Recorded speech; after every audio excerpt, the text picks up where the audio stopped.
오늘 함께 나눌 본문 말씀은 다니엘서 7장 15절에서 18절까지 말씀입니다. 나 다니엘이 중심에 근심하여 내 머릿속에 환상이 나를 번민하게 한지라. 내가 그 곁에 모셔선 자들 중 하나에게 나아가서 이 모든 일의 진상을 물으매 그가 내게 말하여 그 일의 해석을 알려주며 이르되 그 내 큰 짐승은 세상에 일어날 내 왕이라. 지극히 높으신 이의 성도들이 나라를 얻으리니 그 누림이 영원하고 영원하고 영원하리라. 아멘. 네, 오늘 말씀의 제목은 역사의 주인공은 누구입니까? 입니다. 오늘 본문은 다니엘 7장의 후반부입니다. 앞서 어제 환상 중에 본 바다에서 나온 내 짐승의 형상에 대한 진술과 그 짐승들에 대한 하나님의 심판과 그리고 인자에 대한 또 영원한 왕권 부여에 대한 기록을 받습니다.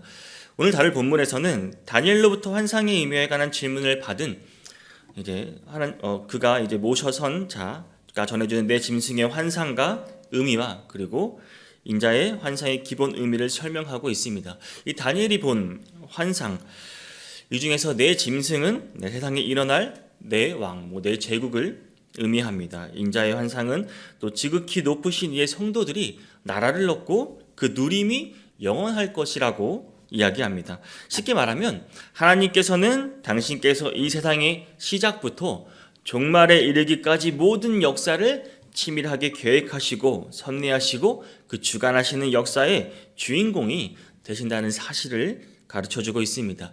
그 모든 역사를 당신의 종인 선지자 다니엘을 통해서 미리 말씀해 주시고 또 그것을 깨달을 수 있도록 해석해 주고 계십니다. 그리고 그 모든 것을 그대로 이루셨으며 또 마지막 날에 완전히 이루실 것입니다. 과거 다니엘에게 하나님께서는 당신의 계획을 알리시고 이를 계시하신 하나님께서는 오늘 똑같습니다. 오늘 말씀을 통해서도 우리에게 똑같이 말씀하고 계십니다. 우리에게도 이같이 알리시고 우리에게도 깨닫게 해주시기를 원하십니다. 이를 통해 우리는 세상 역사가 어떤 방향으로 흘러갈지 또 어떤 일들이 있을 것인지 또 궁극적으로 어떻게 끝날 것인지 대해서도 우리 성경을 통해서 모두 알 수 있습니다. 그리고 그 마지막 끝자락에 우리가 서게 될 때 우리는 최후의 승리자로 또 새롭게 펼쳐질 영원한 하나님 나라에 또 예수님과 더불어 왕노릇하는 영광스러운 자리에 서게 될 것입니다. 이 사실을 아는 우리 이 성도들은 이 세상 가운데 악의 세력에서 물론 고난을 겪기도 하지만 세상 끝날 누릴 그 최후 승리와 영원한 하나님의 나라를 소망하며 살아가야 하는 것입니다. 한결같이 믿음을 지키며 우리가 살아가야 하는 이유입니다. 오늘 본문에서 역사의 주인공이신 하나님께서 성도들의 최후 승리를 약속하신 것을 최후 승리의 자리에 세워주실 것을 말씀해주고 계십니다. 15절에서 다니엘은 바다에서 나온 그 내 짐승의 환상을 보고 그로 말미암아 마음에 근심하며 번민했습니다. 놀랐다는 이야기입니다. 머릿속이 복잡했습니다. 그리고 16절에서 다니엘은 하나님을 모셔선 자 중에 나아가서 그 모든 일에 대한 진상에 관해 묻습니다. 그러자 다니엘로부터 질문을 받은 하나님을 모셔선 자는 다니엘에게 환상의 의미를 해석하여 주었습니다. 17절, 18절입니다. 그 큰 내 짐승은 세상에 일어날 내 왕이라. 지극히 높으신 이의 성도들이 나라를 얻으리니 그 누림이 영원하고 영원하고 영원하리라 라고 말씀하고 있습니다. 우리는 이런 환상의 해석에 대한 진술을 통하여 아주 중요한 한 가지 사실을 깨달을 수 있습니다. 다니엘이 본 내 짐승에 대한 환상은 장차 세상에 나타날 거대한 제국, 앞으로 세상의 역사가 어떻게 전개될 것인가를 보여주는 것이었습니다. 그런데 그러한 환상에 대한 결론이 무엇입니까? 바로 지극히 높으신 이의 성도들의 나라를 얻으리니 그 누림이 영원하고 영원하고 영원하리라는 것입니다. 즉 세상에 큰 나라들이 출현할 것이지만 그 모든 나라와 왕들은 결국 다 망하고 맨 마지막에는 맨 끝에는 성도들이 나라를 얻는다는 것입니다. 그리고 그 나라는 영원하다는 것입니다. 여기서 영원하다는 말이 3번이나 반복돼서 나옵니다. 영원성을 강조하고 있습니다. 확실한 것임을 말해주는 것입니다. 결국 우리 성도들이 하나님의 그 역사 안에서 그리고 그 나라는 영원하다는 것입니다. 여기서 결국 성도들이 영원한 승리를 반드시 얻게 될 것임을 확증하고 있는 것입니다. 사랑하는 성도 여러분, 다니엘서 곳곳에는 곡수에서 강조하는 것은 결국 하나님께서는 역사의 진정한 주관자이시라는 것입니다. 다니엘서가 계속해서 이것을 증명하고 있습니다. 역사의 주인공이 바로 하나님이시라는 것입니다. 그런데 하나님께서 무작정 그 끝없이 역사를 이끌어 가시는 것은 아닙니다. 하나님께서 이끌어 가시는 역사의 끝은 있습니다. 그 목표도 분명합니다. 그 목표는 바로 성도들의 영원한 승리를 말하고 있습니다. 그로써 역사의 종말을 맞이하게 되는 것입니다. 성도 여러분, 우리는 이에 대한 분명한 지식과 확신이 있어야 합니다. 이에 대한 지식과 확신이 있을 때 우리는 이 흘러가는 역사 속에서 겪어야만 하는 이 모든 환난을 인내하며 견딜 수 있게 되는 것입니다. 우리가 그 믿음을 지킬 수 있어야 합니다.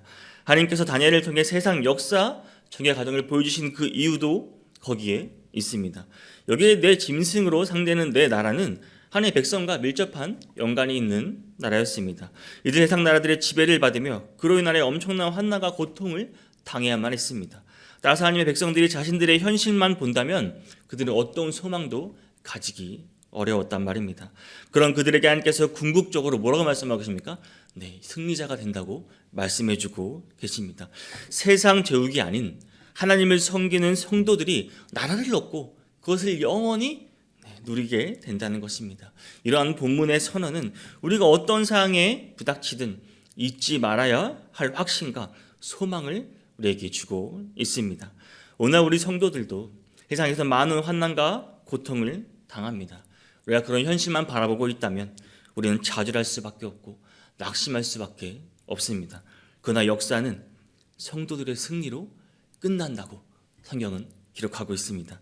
아무리 현실이 고달파도 확실한 소망이 있는 자, 미래의 꿈이 있는 자들은 낙심하거나 절망하거나 자포자기하지 않아야 한다는 말입니다.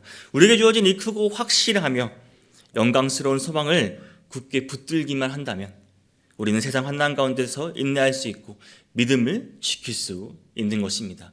사랑하는 성도 여러분, 역사를 이끌어 가시는 하나님께서, 역사의 주인공 되신 하나님께서 우리들을 위해 궁극적으로 작정하신 그 영원한 승리의 날을 소망하며 살아가시기를 바랍니다. 마지막 날까지 우리의 믿음을 지키시기를 바랍니다. 하나님께서 승리자에게 베푸시는 면류관을 우리에게, 여러분에게 주실 것입니다. 세상 역사의 영원한 승리자, 최후 승리자로 우리를 우뚝 서게 할 그 믿음을 가지고 살아가시기를 바랍니다. 우리가 이 역사의 마지막에 영원한 나라에서 영원한 승리자로 기억되기를 원합니다. 18절에서 이것을 강조하고 말하고 있습니다. 지극히 높으신 이의 성도들이 나라를 얻으리니 그들임이 영원하고 영원하고 영원하리라. 아멘. 장차 성도들이 소유할 왕국의 영원성을 강조하고 있습니다. 그런데 여기서 중요한 사실은 성도들이 소유하게 될 이 왕국의 영원한 이 왕궁이 우리 성도들에 의해 세워지는 것은 아니라는 것입니다. 다시 말해 성도들은 그들이 소유하게 될 왕국의 건설자들이 아니라 다만 우리는 소유자라는 말입니다. 그렇다면 성도들이 소유하게 될 왕국의 건설자는 누구입니까? 그분은 바로 하나님이십니다. 오늘 본문에 앞서 다니엘서 7장 14절을 한번 보겠습니다. 그에게 건세와 영광과 나라를 주고 모든 백성과 나라들과 다른 언어를 말하는 모든 자들이 그를 섬기게 하였으니 그의 건세는 소멸되지 아니하는 영원한 건세요 그의 나라는 멸망하지 아니할 것이니라 라고 말합니다. 이 말씀에서 볼 수 있듯이 다니엘서 7장 14절에 그의 정체는 앞서 13절에 나옵니다. 옛적부터 항상 계시니 곧 하나님이십니다. 하나님께서 영원한 나라를 건설하여 13절에서 인자 같으니 곧 예수 그리스도께 주시고 그처럼 예수 그리스도께 주어진 그 나라를 예수 그리스도를 믿음으로 말미암아 예수 그리스도께 속한 자들에게도 우리들에게도 주어졌다는 사실입니다. 우리는 영원한 나라를 건설할 힘과 능력이 없습니다. 세상의 거대한 제국을 건설한 왕들에게도 그 힘과 능력이 있었습니까? 없었습니다. 그들도 못했는데 우리가 무엇을 할 수 있겠습니까? 건설한다고 한들 그것이 영원할 수 있겠습니까? 영원한 나라는 영원하시며 전능하신 하나님만이 건설할 수 있는 나라입니다. 하나님께서는 당신께서 세우신 이 나라를 예수 그리스도께 주셨습니다. 근본적인 소유주가 되시죠. 그리고 그처럼 예수 그리스도에 주신 그 영원한 나라를 우리는 예수 그리스도를 믿음으로 말미암아 그 속한 자들과 함께 더불어 누리게 되었습니다. 얼마나 큰 은혜입니까? 우리가 영원한 나라를 소유하고 누리는 것이 전적으로 하나님의 은혜와 예수 그리스도를 믿음으로 말미암는다는 사실입니다. 우리를 향한 하나님의 은혜가 있어야 하고 예수 그리스도에 대한 우리의 믿음이 있어야 합니다. 우리가 하나님의 말씀에 순종해야 하는 이유, 예수 그리스도를 믿어야 하는 이유, 그 이유가 여기에 있습니다. 영원한 나라가 우리의 힘과 능력이 아닌 하나님의 은혜와 예수 그리스도를 대한 믿음으로 얻어지는 것이기 때문입니다. 어떤 사람은 뭐라고 말합니까? 이 구원, 영원한 삶을 누리기 위해 선을 행하고 여러 가지 공로를 쌓으면 된다고 말하는 사람들이 있습니다. 그러나 여러분, 우리가 아무리 그가 성을 행하려고 하고 온갖 공로를 쌓으려 한다고 해도 그것을 행하는 중에 그는 분명히 또 다른 죄를 범하게 될 수밖에 없습니다. 인간이 그렇게 나약한 존재입니다. 그가 행한 어떤 선행도 어떤 공로도 하나님 나라에 들어갈 영원한 삶을 보장해 줍니까? 그것은 영원한 삶을 보장해 주지 못합니다.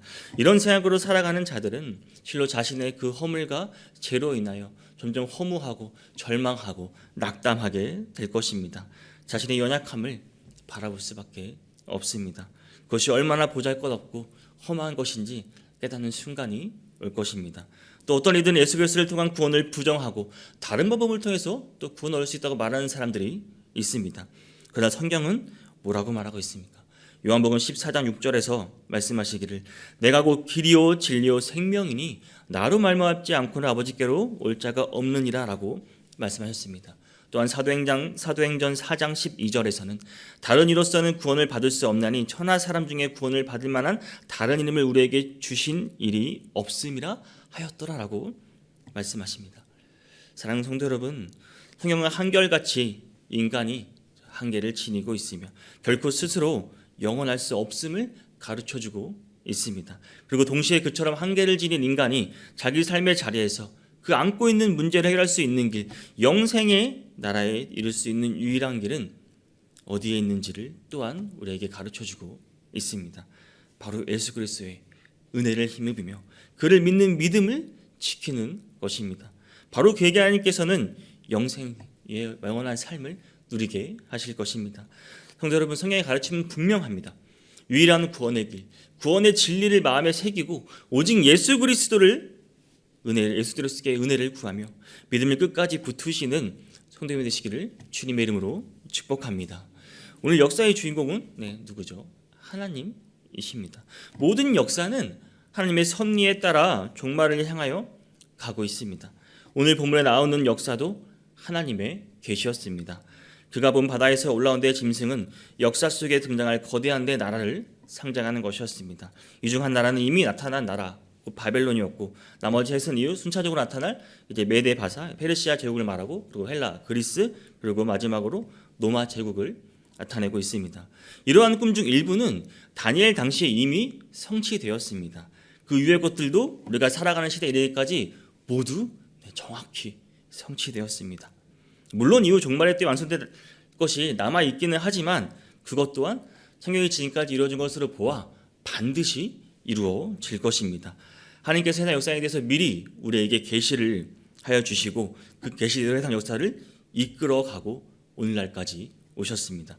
앞으로도 그럴 것입니다. 즉 세상 역사는 철저하게 하나님의 작정에 따라 진행되어 가고 있다는 말입니다. 하나님께서는 역사 전개 방식과 과정 등 모든 역사를 지금 이 순간에도 움직이고 계십니다.